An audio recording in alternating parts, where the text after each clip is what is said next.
mwana ya mama Nicole yaya ya Jos Ngunza yoka nef lumière nenga yembi yo olingo ya tata monana ata ona ngoka suka ya niye oluka te ongo makambo ikola bali mangaina ya mole mamonga masimo maseneki e mona kaka kenini na yo enada ozaliwanga.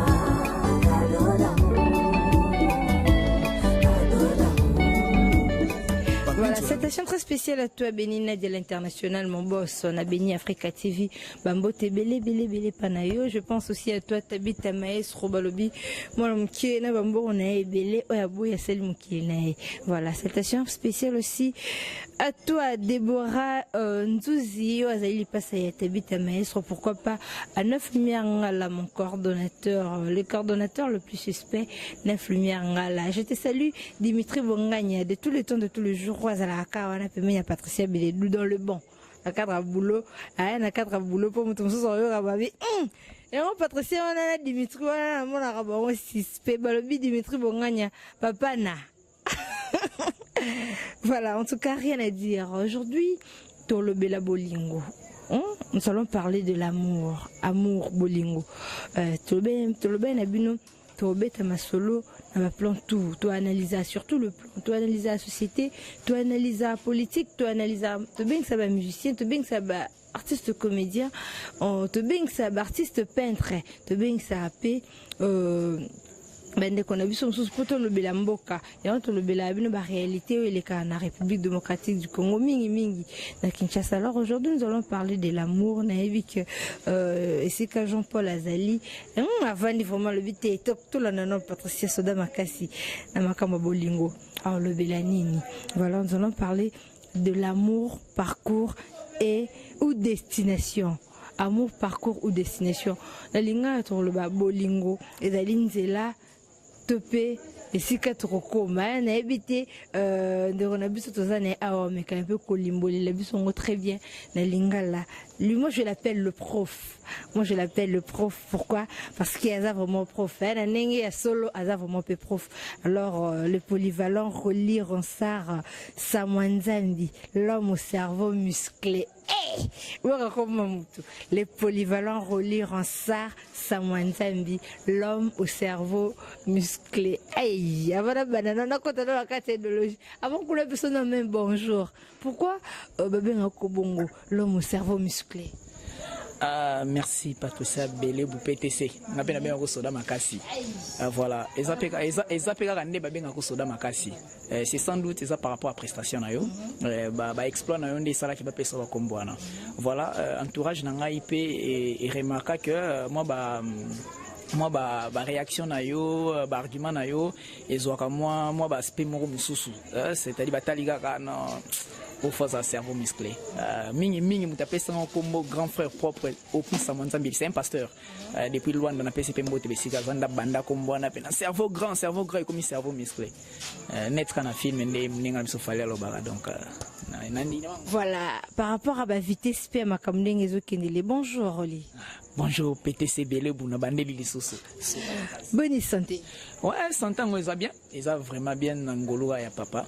Santé sur la kitoko. Voilà, le tout le bela bolingo, naibiti bolingo. Ponayo, est-ce que ils a parcours? Ponayo, est-ce que bolingo tout ça là on peut comme la destination? On me quand un peu expliquer parce que ouais ça non maman na likamde t'néglise volbaka. Maman likamna biso ya pas quoi les loyangwana. Voilà. Question si j'aime d'abord est trop intéressant, est trop sensible parce que d'abord amour est quoi épargner mon touté. Ils ont épargné mon touté, ils ont intéressé plus mon nyonso, même bateau ma boma. Que amour, il y a quelque chose qu'on appelle amour ou etchaka mutualès faut exister. Alors et loko etchaka mutualès et loko epé saka mutuba espoir na vie et cause à parcours et ça à destination. Mais ça un moment oyo amour est comme un parcours. Et ça fait un moment où on peut exclure en côté, il y a des moments par lesquels l'amour devient un parcours. Mais en réalité, l'amour doit être quelque chose de destination. Voilà. En réalité, bolingo faut quelque chose de destination. Quand on parle de destination, donc par exemple, on a une étiboué. Pour ceux dans la Kenya, faut la passer exemple la biso, non qui est ville, na bien vraiment na arrêt, na du boulevard, na côté. Destination na pour la kitara mingi wana, na fitness pour na comme na CCTV, na ralik, place na salaka. Alors tant comme on est destination na kiti na côté. Na ki jamais okita na sabena. Pourquoi non qui sabena te mais mutu mususu vraiment to que na nzela moko to kota na arrêt. Mais il y a comme la sabena kiti pourquoi parce que destination na yango wana na sabena. Mais il y a comme destination ezate que le quoi il y a comme une destination na il y a comme c'est nga échoué rien. Parcours eza non on continue la nga petit nzela pe batu mususu ba kita mususu ba mata.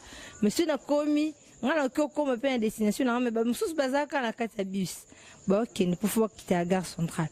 Alors mena bolingo tout monde a mingi ba comme soit na destination ta kiti mais aji subismo boé à continuer.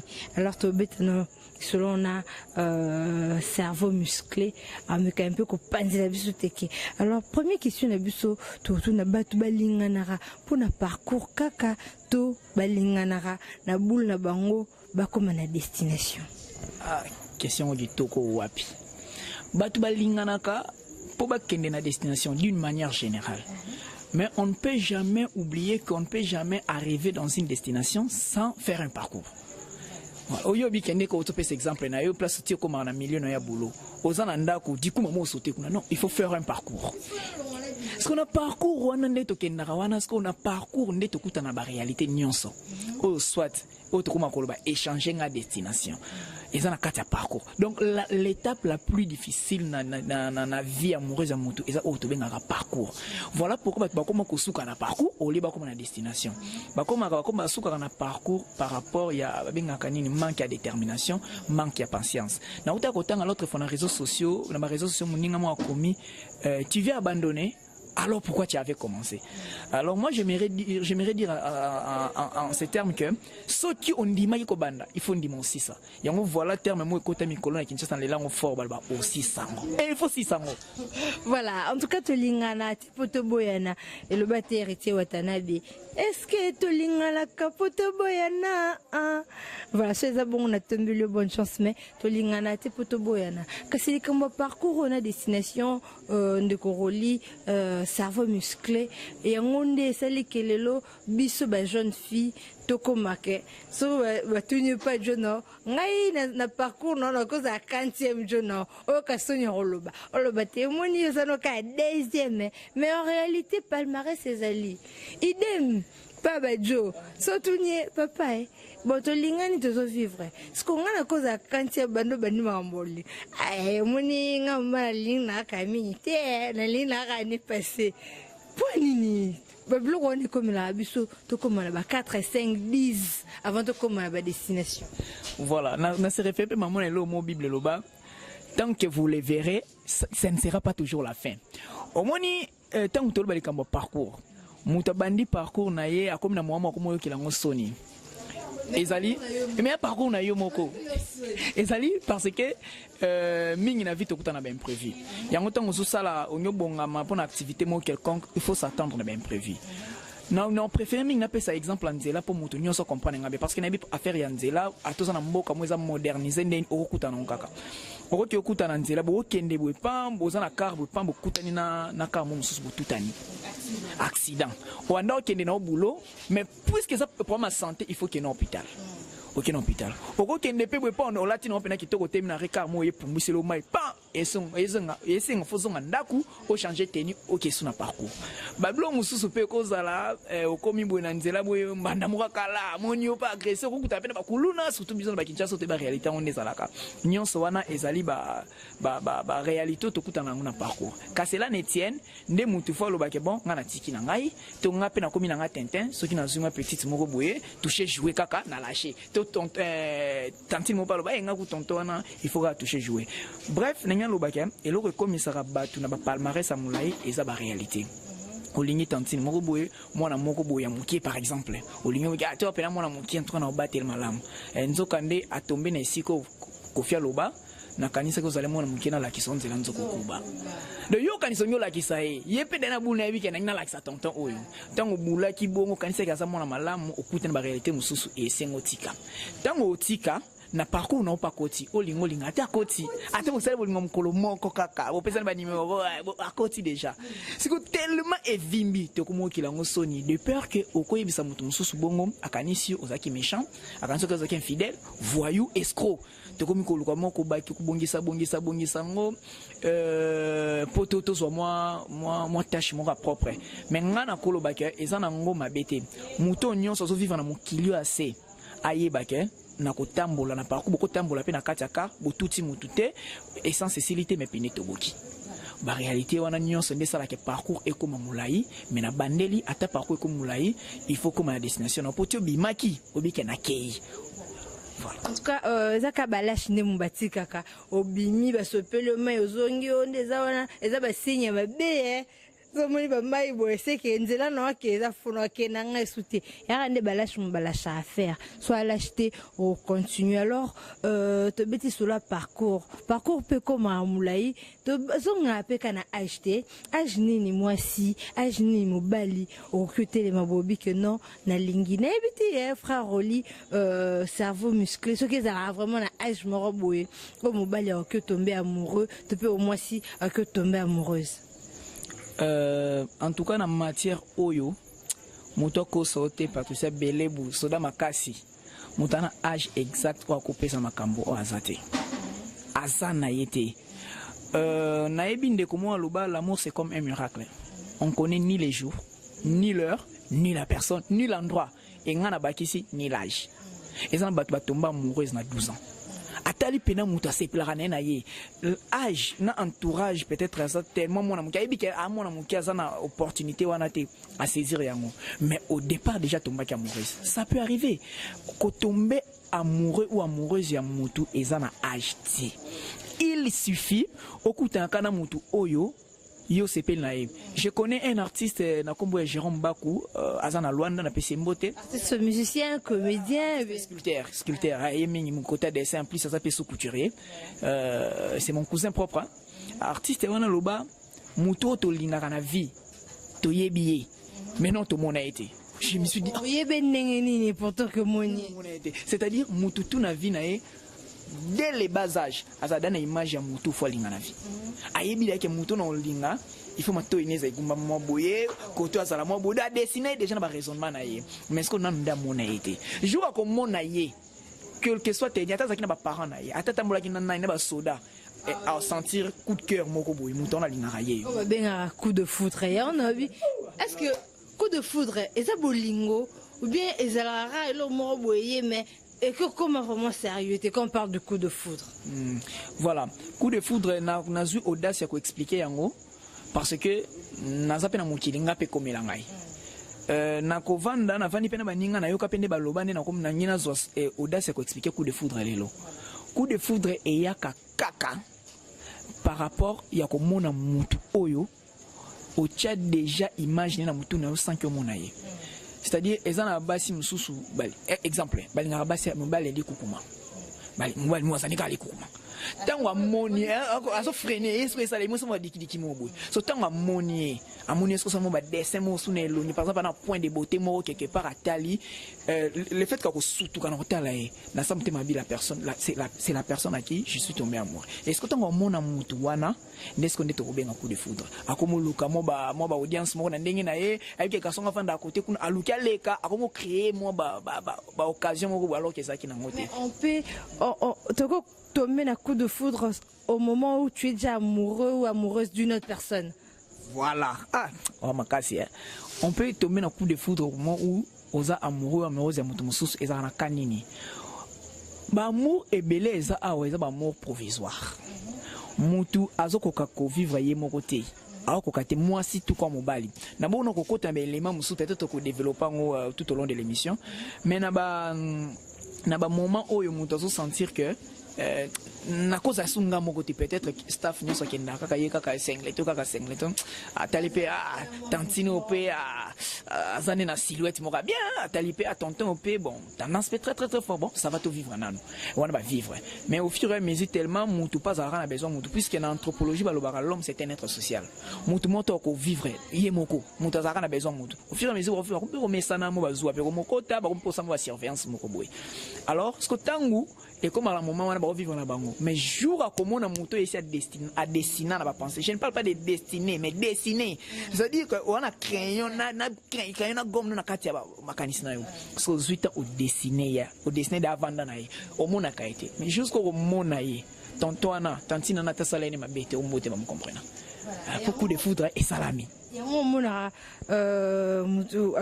oh monsieur de cela dernièrement est-ce que moi si au Kyolinga mobali vous avez déjà beau dessiner au boulaye no moni na nzela bi oh ma ça va pour est-ce que vous approchez oh courage journée à approcher en tout cas tantine moi le ben été garçon soit pas est normal moi c'est abordé les arabes sujet voilà tous on na idéologie na biso.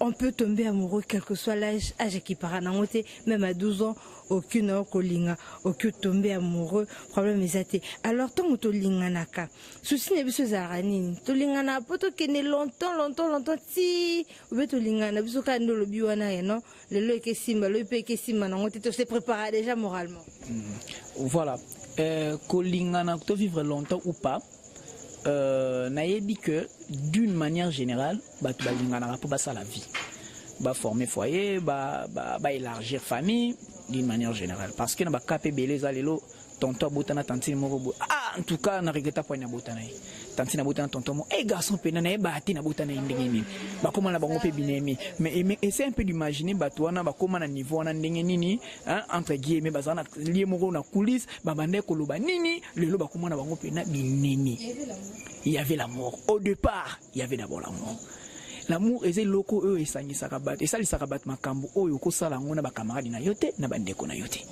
siko atable lelo bokomi na bino minemi d'ailleurs notre frère Oazé Kolobango bayina kaka moto balingaki c'est bien beau de dire na ina ye na finga ye ngakutu ye na ko sentiete mais tellement zo ba oyina c'est kolingaka alors to lingana kananu pour tout ça la vie surtout to kota lelo na komi ko découvrir ba comportement mo to moi c'est mo découvrir ba comportement mo pa na ngai eza ko arranger lelo te komi ko éloigner ba sentiment né vis-à-vis na oyanga. On dit que l'amour supporte tout.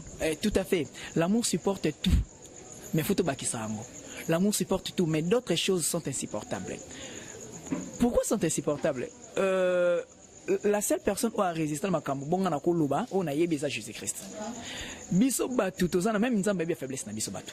Tozana ba limite na biso. Nako imaginer te na vandi na lingi mwasi na lingi mingi ya sala ba bêtise nyonso muta ko sala ba ko limbisa mais je me souviens okuta kamula mama na kingo te. Mama yo ole kisi en tout cas na supporter kaka. On a nako bomete. Nako betete peut-être. Mais on n'a pas comme betete ndeni mais to kaboni kaka. Et là, je peux dire que l'amour a supporté ni. L'amour a supporté qu'il y a criminaliser, incriminer mon toit, incriminer maman n'angate, mais au moins n'a créé séparation pour ne plus la voir. Sinon, et pousser dans la salle mabi. Là, au moins l'amour a supporté. Bakani Zali. Imaginez-vous, Hakim na film impressionnant Atali Lisa Lobi. Elle est merveilleuse. Quand on a moko, à Monier, quand on a l'obana, ça discours a bien déjà merveilleuse. Au moins, ça moi si mal. Quand on parle de Kambaku de coup, foot coudre. Mais tout au long du parcours bolingo na bango et comme un peu comme na matata. Les a moni le roi mutalo kuta, au bombelanga pona nini, il y a poussé raison, a moni encore raison te. Ça dit ce sont des petits comportements. Oh soki yo chelo lendo, ngape na chelo lendo pona mobali, yo po chelo lendo poza mwasi to kabwani. Incompréhension. Voilà pourquoi na s'il vous plaît. Voilà pourquoi na ces plans na penser moko boye. Ndeko moko loba, en tout cas na yebi na tanga ngokaka. Une bonne relation ne se base pas par rapport à la tendance de ce que vous vous dites, mais c'est par rapport à la façon dont vous gérez vos incompréhensions.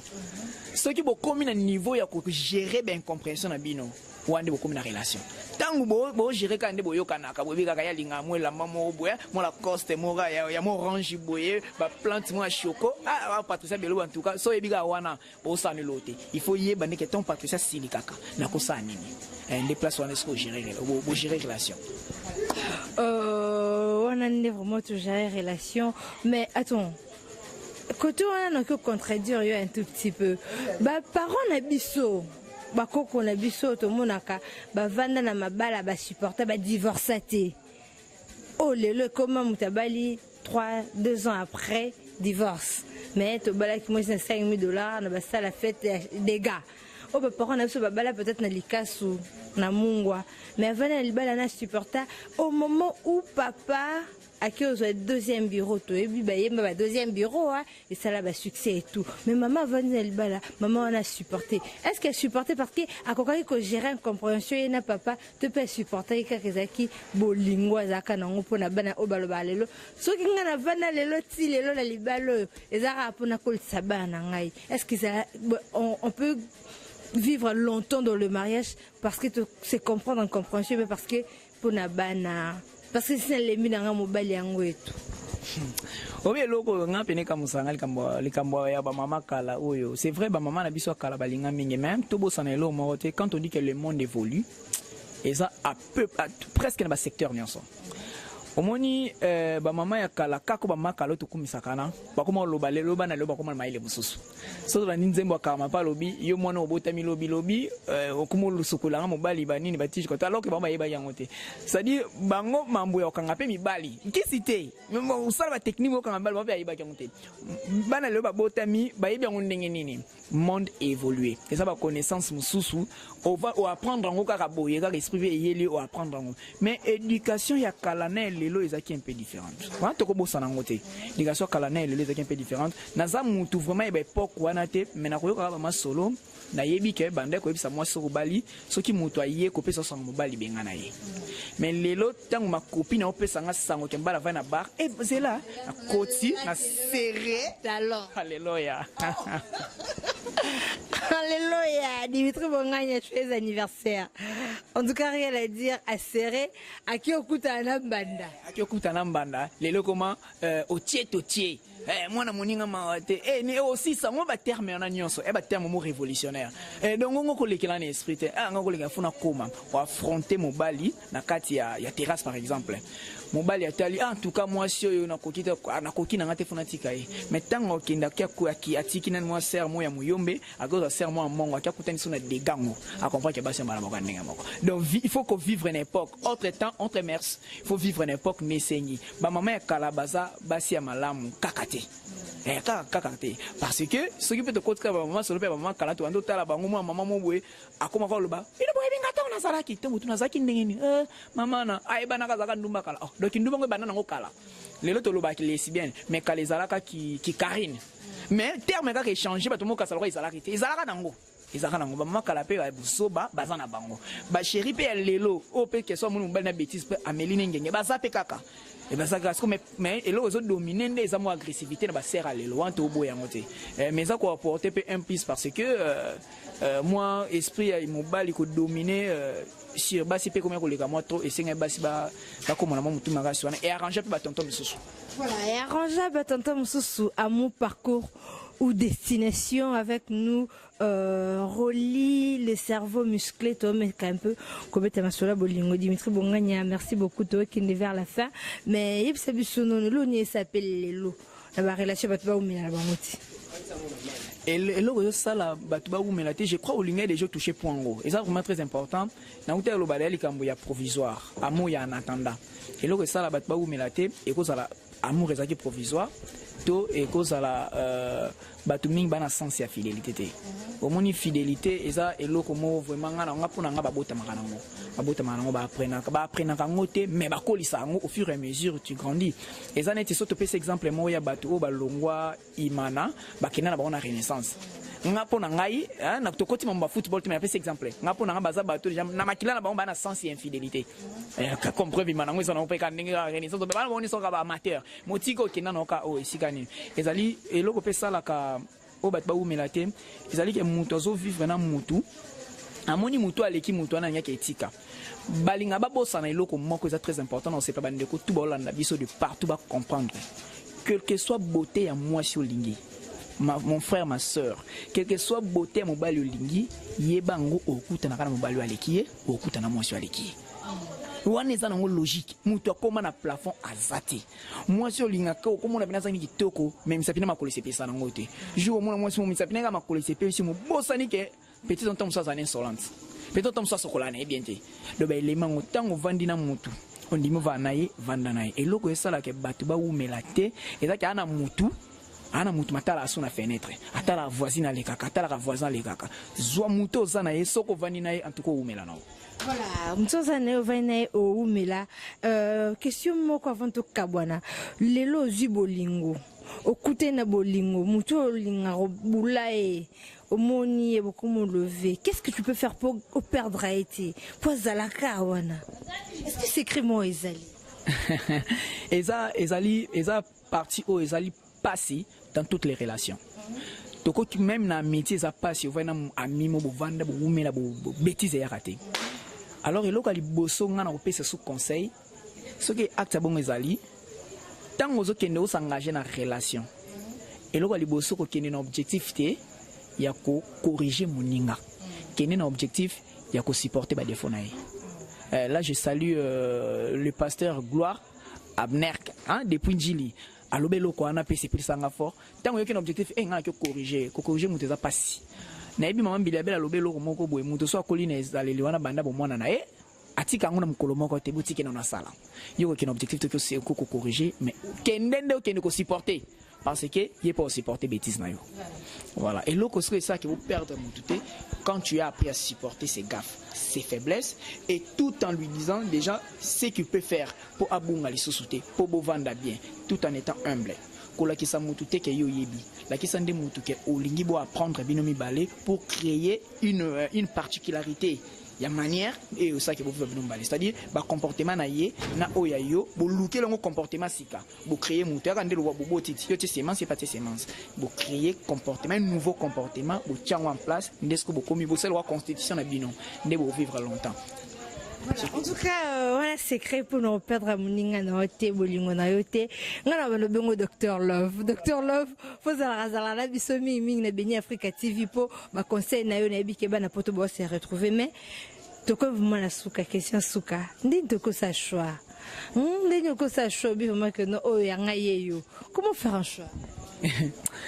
Likambo na choix nazana mama moko ibisanga ye tant to komeko kola tant to bani ko kola to komiko kolinga to s'engager atuninga mwana ngo bali na bina no mama na bali na nti abina ngai obali te pour c'est bon na obala pour mo nyake musika mais c'était mama na bala na comme na étape à choix anga kuta kende abina comme na étape à choix mon fils je te dis au comme une étape ya plus difficile à vina yo na comprenant ngo bien te tant ce qu'on a vendu na kutani pena esenga na kutana ngo ne comprendre profondeur ya maloba mama wana pour na ko sala choix critère à liboso faut être patient. Au comme mon amour coup de foudre wana monier vraiment bidek en tout cas moi sur vraiment moi mon balio vraiment kakaye tom ça zane escroc pena qui escrote ka ka koso bolingo te escroc ka pena bato non ngana tinda bato na poto oh non ngana tinda bo partager malheur ici kamoko tom susu hein ba non comme soit si ba limisa so bazana na commerce tom ça te karana drogue alors que yo papa zakane pasteur yo makamboze belé c'est-à-dire premièrement il faut prendre son temps pour les choix et ceux qui olingi mutu tant beaucoup mo vivre au comprendre que azali non disons bolinga non te mais beaucoup mi déjà comme ko aborder comprendre que azana moi ba lignée wana pesa étant Zoa esprit oye baker nenya zawana aza mutu azana ba faiblesse na ye e ngape na okende ngulungulu te ye pa ya ngulungulu te koza pe pressé te ya koyebisa ye que sans yo ngana vivre te sanga yo pour vivre te bozala humble bo kumbama ndenge tempé ezokendele pression mingité rigueur pe mingité parce que sous la rigueur mutu manifester hypocrisie. Vous comprendre sous la rigueur muta ko manifester hypocrisie en plus ceux qui muta senti pe ka yo zotika ozo manifester moi intérêt moto c'est-à-dire s'intéresser na été mais tout so ko la saline elika mo ba sala na ngote par exemple ala tini mabe azele pour interpeller pe c'est-à-dire na mona kaka ceux qui s'intéressent na ngai vous comprenez ne balobaka ko sana okufuta banani balingaka donc mo ba jemo pa mike za la bon la bolingo alors na kaya choix mutu oyo a manifester ba biloko wana s'intéresser na yo la somo ba jalousie moko mikie à tenir vraiment na yo la qui c'est épée considération il y a les besoins na patience et na bi considération quand vous vous considérez l'un à l'autre vous vous respectez au monde que makambo mususu et comme formalité et comme accessoire et puis vous marcherez dans les bons quoi. Voilà. En tout cas, considération, et ça là, moi, genre, le polyvalent relire en Sarah, Samwanzambi, l'homme au cerveau musclé, t'as un cerveau musclé. Au boy, au bengi, au poleki, qui cerveau na yo. Voilà. En tout cas, docteur Love, on a de bingo bongo. Yo, mo faut la wana côté bolingo na Béni Africa TV. Oza na biso mo conseil ça là. Bien, ebi ke bana pote belé, bo oza na posa numéro musus na yo. Bon, linga ba benga yo peut-être mon numéro de contact. Moi quelques salutations pas ba onyo tout ba linga Béni Africa TV pourquoi pas ba oyayo baza la poto bolanda.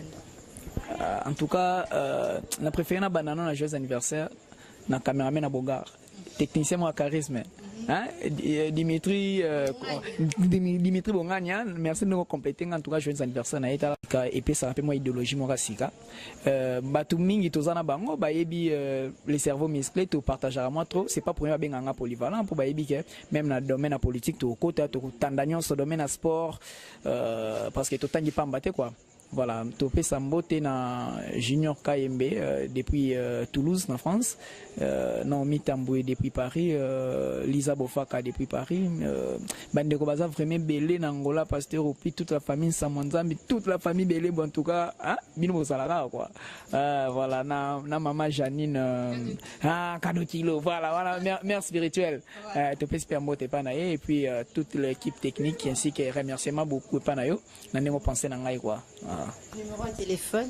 Voilà, pour nos Zwangai, plus de 143 pour notre Balibanda, 81 53 51 741.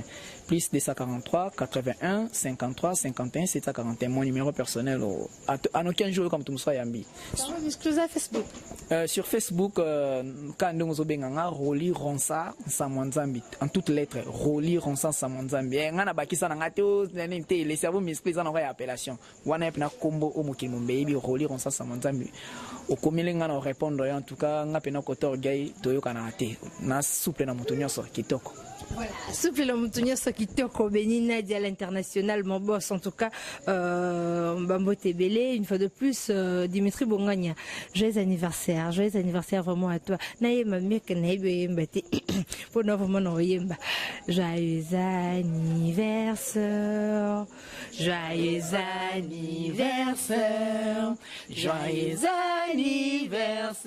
Dimitri Bongania joyeux anniversaire. Tu les aimes bien, hein? Mwana ya mama Nicole, yaya ya Jos Ngunza, yoka nef lumière nenga yembi.